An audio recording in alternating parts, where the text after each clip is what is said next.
Thanks, David. As you can probably tell from the black shirt, I come from Los Angeles. And many of my friends and colleagues will be very surprised to learn that Hollywood is not the center of the earth.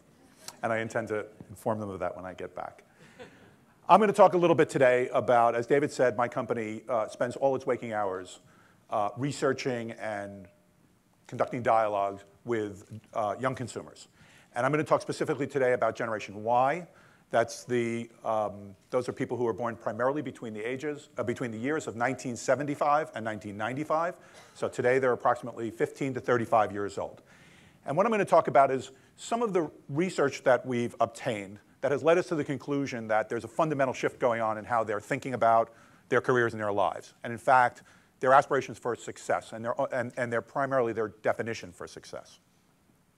Now, the mission of our company can be summed up in this rather clumsy double entendre, understanding the why. And that is, number one, we have a unique focus, obviously, as I said, on young people.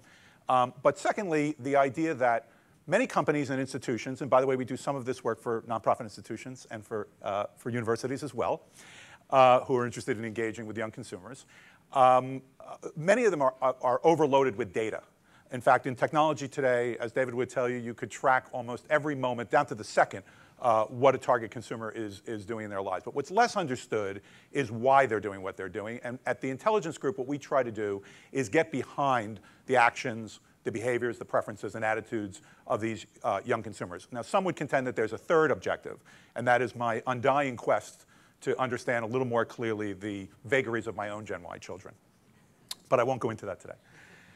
So let's just set the table a little bit about Generation Y. As I said, these are people primarily between the ages of 15 and 35, and they are huge, 75 million strong. And to a certain extent, they've been suppressed. Their impact on society and the economy has been suppressed over the last few years because of the economy. And in that regard, even the earlier stage Gen Ys in their late 20s and early 30s are just now really coming into their own. And I don't have to tell you that you can read the statistics. The unemployment rate amongst Gen Ys is about double the general rate. So they've been suppressed a little bit, and they're now just coming into their own and yielding the kind of influence that many economists have been predicting for many years. This is a group that's a generation that's intensely group-oriented. It is not coincidental that a phenomenon like Facebook came along while this generation was adopting the technology. They've been raised to operate in groups and teams. Some of that is because the boomer parents like myself have been scheduling them in group activities since almost the day they were born. But part of it is just due to their sheer size as well. And they're very comfortable and much more comfortable acting in groups than they are as individuals in the manner of their Gen X predecessors, those in the generation that preceded them, who tend to be more independent in their pursuits.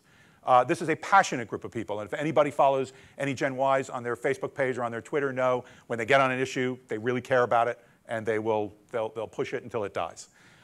It's an inherently optimistic group. Again, boomer parents like myself, telling them their whole lives that they could be what they want to be, do what they want to do. We gave them trophies for finishing in 4th, just for showing up. So they've been imbued with this sense of optimism that they can do whatever they want to do and be what they want to be. At the same time, they're stressed out, and we're going to talk about that a little bit more. They value emotional connections. If you know some Gen Ys, as we study them, you know that they value their friendships very highly, even friends that they have met strictly through the internet. And the use of the word friends, another sort of enlightened tactic or vehicle of Facebook that has really spurred its popularity. They respect transparency. Some of you may know about the large pizza chain where the CEO came out in a YouTube video and admitted that he knew that their pizza didn't taste as good as the average street corner pizza in New York City or on the North End, and invited his consumers to come in and help him improve the quality of the pizza. And that pizza chain's reputation amongst Gen Y soared after that. They have an inherently social DNA that is really characterized in the words of one of the subjects of one of our focus groups who said, "I am what I share." And in many ways, it's all about sharing their lives, their dreams, their aspirations. Again, not an accident. That's okay. Not an accident that Facebook and Twitter have become so ubiquitous as they have while this generation was coming of age. And finally, they demand control. They've grown up in a world where they've had more choices than any other. They've created personal media systems around themselves that have given them the ability to time shift and watch things when they want, how they want. So they demand that control. We know they're incredibly mobile, as David referred to earlier, and they're growing more so. We know that almost 2/3 of them are accessing the internet on their phones now, and almost 4 in 10 of them are watching television on a device other than a television, preferably one that goes with them where they go. And we know they live for experiences. In one of our recent surveys, about 70% of them said that they would rather have a cool experience than buy a cool product. It's a new form of materialism. And again, we see this manifested in the immense popularity of music festivals, where young people can go for 3 or 4 days, convene with each other, listen to music, and what was once, even 10 years ago, 1 or 2 popular music festivals like Coachella in California or Bonnaroo in the Midwest. Now there are hundreds of music festivals that are drawing kids almost every weekend. And at the intelligence group, we like to think in the context sometimes of what we call macro trends. And those are the wider or the broader social forces that are longer lasting, that are influencing the behavior of these young consumers. And I want to talk about 2 of them quickly as they relate to their changing view of success. One is called real-time reflex, and the other is called sixth sense. And what these macro trends are dictating is essentially a compression of their sense of time, an expectation of a greater integration between their physical lives and their digital lives, and ultimately a change in the perspective of their concept of loyalty. So real-time reflex is that notion. If you have, if you know a Gen Y, or if you have a Gen Y child, as I do, a sophomore in college, you know that their social media sites, their social media accounts, they almost look like ticker tapes, right? They're coming so fast and furious that they have to respond and react to things in the moment. And it's created a new concept we call the new now, or a new concept of what's current. I liken it to when I was younger, and we had a 24-hour news cycle, right? We learned about the news when we picked up the morning newspaper on our stoop in the morning, or we watched the evening news in the evening, and that cycle repeated itself every 24 hours. Well, the news cycle is now instantaneous. There isn't even a cycle anymore, to the extent that you want to think of it that way, and that's true for younger people. That's true in many areas of their life, if not most areas of their life. So they think of the idea of now as being something different. They don't go back. If they missed it, it's gone forever. So if you're looking to engage them, you need to engage them in a way that occurs at that moment, and they'll respond to it at that moment. And it's also given way to a couple of interesting phenomena that we talked about. Anybody know what FOMO is? That's an acronym for, I noticed 2 young hands go up. That's an acronym for fear of missing out. The idea that things are happening so quickly and in such real time that if I'm not attentive to it in that moment, I'm going to miss it, and for me, it never really happened, and I'm going to be the worse off for it. We also have tracked this trend of e-guilt, which is where at various times, and particularly during the fastest rise of Facebook, among the top trending topics was the phrase, "I'm sorry." I'm sorry I didn't respond to your email. I'm sorry I didn't post on your birthday. So there's this notion that if I miss the opportunity to tell somebody something positive, I experience this phenomenon called e-guilt. And this has led to an even broader impact in the Gen Y world, and that's what we call the sixth sense, or the technology sixth sense. And anybody who's seen the movie Minority Report or read the works of Raymond Kurzweil, The Singularity, or seen that documentary, what we're really starting to see now is the real effect, the actual physical effects of the beginnings of that kind of integration of people's physical and digital being. You'll hear this referred to in phrases such as ambient knowledge, automated discovery, but it all amounts to the same thing, and that is the expectation that young people have that the technology is going to be there for them, that it's going to be so closely integrated into their lifestyle that it'll be able to project and predict what their needs are and be able to serve them in a way that they don't have to go to it. Let's listen to a couple of Gen Ys talk a little bit about their own experience with sixth sense. You always know the fastest way from wherever you are to another place using Google Maps, which I still to this day think is the greatest app on my iPhone.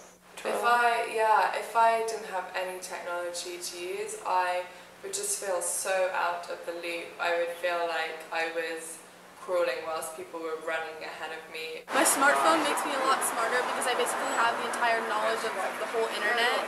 So anything that I need to know, I can Google it. I can look at it on any of my apps that will give me directions. They'll give me reviews, restaurants near me using GPS. And I basically think that it's like my second brain. If I didn't have my phone available to me or technology available to me, there's no chance I'll be able to, as far as I'm concerned, be even slightly successful in what I do. It's really the backbone of everything that I do. It's very cool when you're, in a car and have a lot of things to do, and you're like Superman because you can check traffic and look for a place to eat, and get the navigation down and talk with your friends. That's very cool. There's no way that you could feel smarter than in like 10 seconds pulling up the closest one that's half a mile away and running there, and knowing when it's open and closed and just giving them a call. I pretty much have access to like a plethora of information from so many different sources to give me whatever education or whatever information I might need about the subject. So it's actually pretty awesome to have that capability right in your pocket. So that last subject, I've been dying to go back and ask him whether his shirt says worryless or worry less. I'm not quite sure. Either one would probably work. So it's probably not a surprise to you that with all this pressure and all this expectation to be productive and effective all the time, there's a parallel counter trend, which we call the culture of calm. The culture of calm is not just the idea of being able to unplug, which we see some of that going on as well, or not just the idea of being able to relax, but the idea of viewing escapism as a pursuit, not wanting to waste any time, and even when we're relaxing, we're plugged in, or we're doing something that's making us better or making the people around us better. And it's given way to a website that dares you to do nothing for 2 minutes. And I would urge you all to try it, because when you fail, it's fairly depressing. It also gives way. It also gives way to the popularity of escapes that take place in older traditional types of habitats like tents and yurts. Yurts are very popular right now. And my personal favorite, the private dance party. And this is where people go to a dance party, wear headphones, and literally dance to the beat of their own song. So what it all adds up to, whether you're an employer, whether you're a brand that's trying to reach out to young consumers, or even if you're a parent who's trying to connect with your Gen Y children, is a reconfiguration of the idea of loyalty. This compression of time and this expectation that technology is going to solve my problems changes my perception of loyalty. For employers, a reconsideration of the idea of retention. Is retention futile with this audience? And I'm going to show you a couple of statistics that may back that out, and ultimately a new definition of success. So what do we know about them? We know they intensely aspire to entrepreneurship. And keep in mind that these statistics, which would come from a study from about a year ago, 9 months ago, were taken in the teeth of the recession. So you can imagine that as the economy starts to improve, these numbers are going to go up. 37% intend to own their business within the next 10 years. And keep in mind, our surveys go down to 15-year-olds. More than half of them are interested in being self-employed. And they're given to terms like permalancer, self-explanatory, and questing, which is this notion in my 20s, I seek exploration and discovery by going abroad or signing up with a nonprofit rather than pursuing a career path. They highly value freedom. More than half of them would rather take time off to pursue a hobby than to be on the fast track. And last week I was talking to the head of human resources from Walmart, who has 340,000 employees under her domain, and she told me that many Gen Ys are turning down promotions these days because of the added expectation and responsibilities that go along with that, and their fear that it will not allow them to express the freedom or have the freedom that they want. 4 out of 10 say it's important that the company they work for offers sabbatical leaves, and 20% of them say they're actively planning on taking time or quitting to do something for themselves. How do they express this? In multiple ways, but they talk a lot about their desire for freedom and independence. They talk about not being as committed to one career path. Or to sum it up very simply, one of our subjects of our survey said, we are freedom seekers. They're also very interested in making a difference. And not just making a difference in the philanthropic context, but even making a difference with the people around them, their friends and their family. 9 out of 10 of them say the most important quality for a company they'd work for is one that values work-life balance. Nearly 3/4 of them say it's very important to work for a company that has a positive impact on the world. And as I said, it's not all about philanthropy. 6 in 10 say that they would rather have good friends than have a great career. So it's not that much of a surprise to us, this Occupy movement that has occurred in Wall Street all around the world. It doesn't come as much of a surprise to us, people who are talking to Gen Ys all day long. What does come as a surprise to us is why it took so long. And I think it's really summed up in the quote of one of our subjects. Our generation doesn't want to make money.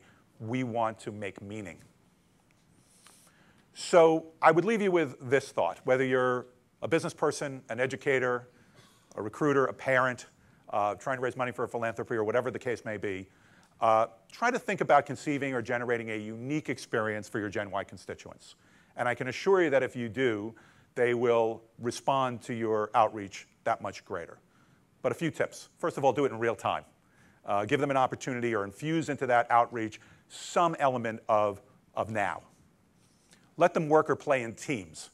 Much more productive, and they're much happier when they are joined with friends, family, and others who can help them achieve their goals. Make sure that you're delivering to them a sense of freedom and independence. Let them fail. This is a generation, by the way, that does not mind being marketed to. They don't mind stumbling. But do it in an authentic and transparent way that gives them a feeling that they're in control of the situation, and they'll respond to that. Serve their culture of calm.